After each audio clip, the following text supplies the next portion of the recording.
In 1450, a mercenary captain staged Italy's most audacious coup, stealing an entire duchy by marriage. This was the Duchy of Milan, where ruthless dynasties, artistic genius, and endless wars created one of Europe's most powerful lost kingdoms. How did the Visconti family build a snake empire? Why did Leonardo da Vinci call Milan home? And how did this wealthy state become the prize that tore Europe apart for centuries? This is Milan's forgotten dominion. The rise and fall of the Duchy of Milan. In the late 14th century, the Duchy of Milan was born from the ambition of John Galeazzo Visconti, a ruthless ruler determined to expand his power across northern Italy. With Milan at the heart of his domain, the duchy stretched across vast territories, from Lombardy to parts of Tuscany and Veneto, becoming a formidable force wedged between great rivals like the Republic of Venice and the Swiss Confederacy. For a time, under the House of Sforza, Milan flourished, its wealth fueled by the silk industry and its vibrant Renaissance culture. But the duchy was never safe, forever contested between the mighty forces of France and the Habsburgs. After centuries of shifting allegiances, Milan's fate was sealed in 1796 when Napoleon Bonaparte tore it from Austrian hands. The duchy's final breath came with the Treaty of Campo Formio, as its name was erased from the map, and it became part of a new republic. Though Napoleon was eventually defeated, the old Milan would never return. It was absorbed into the Kingdom of Lombardy, Venetia, and by 1861, it was woven into the fabric of the newly united Kingdom of Italy, leaving behind only whispers of its glorious past. The Visconti dynasty and the rise of Milan. The fate of Milan was forever shaped by the Visconti family, whose ambition and territorial expansionism began in the 13th century with Ottone Visconti. As the city's elected archbishop, Ottone defeated the powerful Della Torre family in 1277, laying the groundwork for Visconti dominance.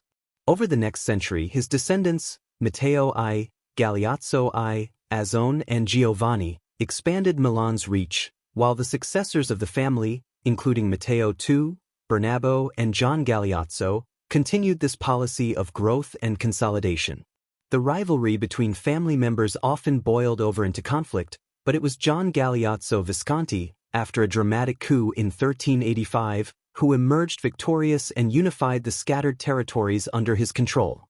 Under his rule, Milan became one of the wealthiest states in Italy, bringing in a staggering 1.2 million gold florins annually, with an additional 800,000 florins in extraordinary subsidies, solidifying his grip on power and shaping Milan's destiny for years to come.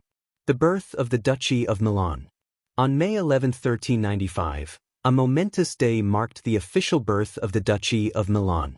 John Galeazzo Visconti, the Dominus Generalis of Milan, was granted the title of Duke of Milan through a diploma signed in Prague by Wenceslaus of Bohemia. This act was solemnly ratified on September 5, 1395, in Milan, and with it came the privilege to quarter the legendary Visconti Bishan with the imperial eagle, a symbol of immense power. The territory defined in the 1395 diploma began as the land surrounding Milan, situated between the Adda and Ticino rivers. However, John Galeazzo's ambitions stretched far beyond these boundaries, extending across 26 towns, from Piedmont to Veneto and from Canton Ticino to Umbria. Milan, under Visconti rule, became one of the 5 major powers in Italy during the 15th century. The Visconti family's relentless pursuit of expansion had already secured a vast dominion. Under Azzone Visconti, they had taken control of regions like Assola and Bergamo, followed by Pavia and Novara in 1332. The conquests only grew, with territories such as Cremona, Vercelli, and Brescia falling under their sway, each addition cementing their place as one of Italy's most formidable ruling families. John Galeazzo's reign marked the pinnacle of their territorial expansion as he pushed eastward, seizing the Venetian cities of Verona, Vicenza, and Padua, before turning southward to conquer Lucca, Pisa, and Siena in Tuscany, and later Perugia, Bologna, and Assisi. Through his vision and military might, John Galeazzo solidified Milan's dominance, shaping the city into an imperial power to be reckoned with. The rise and fall of the Sforza dynasty. In 1447, after the death of the last Visconti duke, Filippo Maria, Without a male heir, the Golden Ambrosian Republic was briefly proclaimed in Milan. But its stability was fragile, and the city soon faced revolts and external attacks. In 1450, Francesco Sforza, a skilled mercenary captain, took advantage of the turmoil. Having married Filippo Maria's illegitimate daughter, Bianca Maria, he conquered the city and restored the duchy, founding the House of Sforza. Under his rule, Milan entered a new chapter, but the peace wouldn't last long. The Republic of Venice, driven by its own territorial ambitions, allied with Alfonso V of Aragon and Emperor Frederick III, leading to a tense conflict. However, the Peace of Lodi in 1454 brought a temporary resolution, recognizing Francesco Sforza as Duke of Milan and establishing a delicate political balance in Italy. This peace held until the death of Lorenzo de' Medici in 1492, which signaled the beginning of a new era of instability.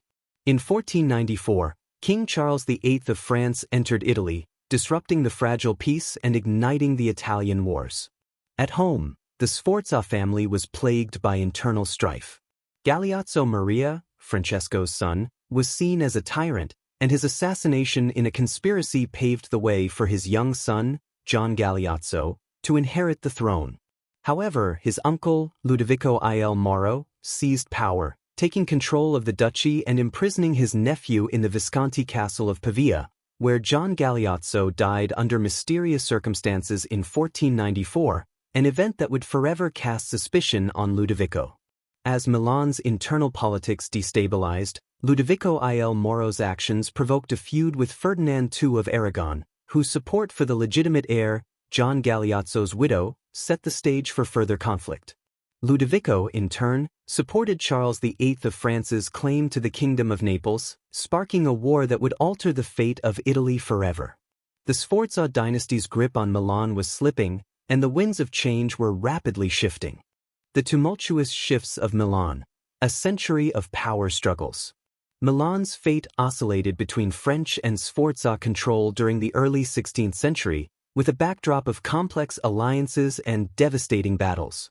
In 1499, Louis XII of France, claiming to be the rightful heir through his ancestor's marriage to Valentina Visconti, invaded and ousted Ludovico il Moro, securing the duchy for France.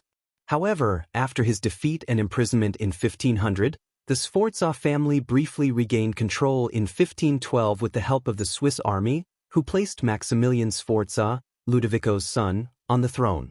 This was short-lived, as Francis I of France crushed the Swiss at the Battle of Marignano in 1515 and restored French rule. But Milan's future remained uncertain, as Charles V, the Holy Roman Emperor, captured it once again by 1521, restoring Francesco II Sforza to the ducal seat. Yet the French were not done with Milan. After a brief retake of the city in 1524, Francisco Sforza joined the League of Cognac against Charles V, sparking a devastating conflict. By 1526, imperial forces had captured the city once again, and Sforza was forced to negotiate for peace. The Treaty of Cambrai marked the end of French claims on Milan, and the Sforza dynasty was reinstated. But Milan's troubles were far from over, as Francesco II Sforza's death in 1535, without a male heir, opened a new chapter of uncertainty, leaving Milan once again vulnerable to outside powers. Milan under foreign rule, Spanish and Austrian dominance. From 1556 to 1707, the Duchy of Milan was ensnared by the ambitions of the Spanish Habsburgs and later the Austrians. After the extinction of the Sforza dynasty, Milan was claimed by Charles V, the Holy Roman Emperor, who transferred the duchy to his son Philip II in 1540, consolidating Spanish control. This was officially recognized by France in 1559 with the Treaty of Cateau Cambresis, marking the end of Milan's independence. Under Spanish rule, Milan's economic and military importance grew, especially during the Franco-Spanish War, as the region became a vital contributor to the Spanish army. Austrian rule began after the War of the Spanish Succession in 1714, when the duchy was ceded to the Austrians. Despite this shift, Milan's territory shrank significantly, though it saw administrative reforms under Austrian Habsburgs, who embraced enlightened absolutism to modernize governance and stimulate industries like silk. Milan, while still a rich and strategically important region, had become a mere cog in the machinery of European empires. The fall of the duchy, Napoleon's conquest, and the birth of new states. The Duchy of Milan's long history came to a dramatic end with the rise of Napoleon Bonaparte. In 1796, after his triumphant campaign in northern Italy, the Habsburgs were forced to cede Milan to the French Republic via the Treaty of Campo Formio in 1797. That same year, the French created the Transpadane Republic from Milan's lands, which soon merged with the Cispadane Republic to form the Cisalpine Republic, with Milan as its capital. Napoleon's dominance brought dramatic political changes, but after his downfall, the Congress of Vienna in 1815 decreed that Milan would no longer be a duchy. Instead, it became part of the Kingdom of Lombardy, Venetia, a new domain within the Austrian Empire. This lasted until 1866, when the region was annexed by the newly unified Kingdom of Italy, marking the final chapter in Milan's once glorious history as a duchy. The Duchy of Milan may have fallen to Napoleon, but its legacy lives on in art, architecture, and Italy's turbulent politics. Which other Renaissance kingdoms should we explore next? Tell us in the comments. If you enjoyed this journey through Milan's past, help us share more lost histories. Like, subscribe and hit the notification bell for more from History Love.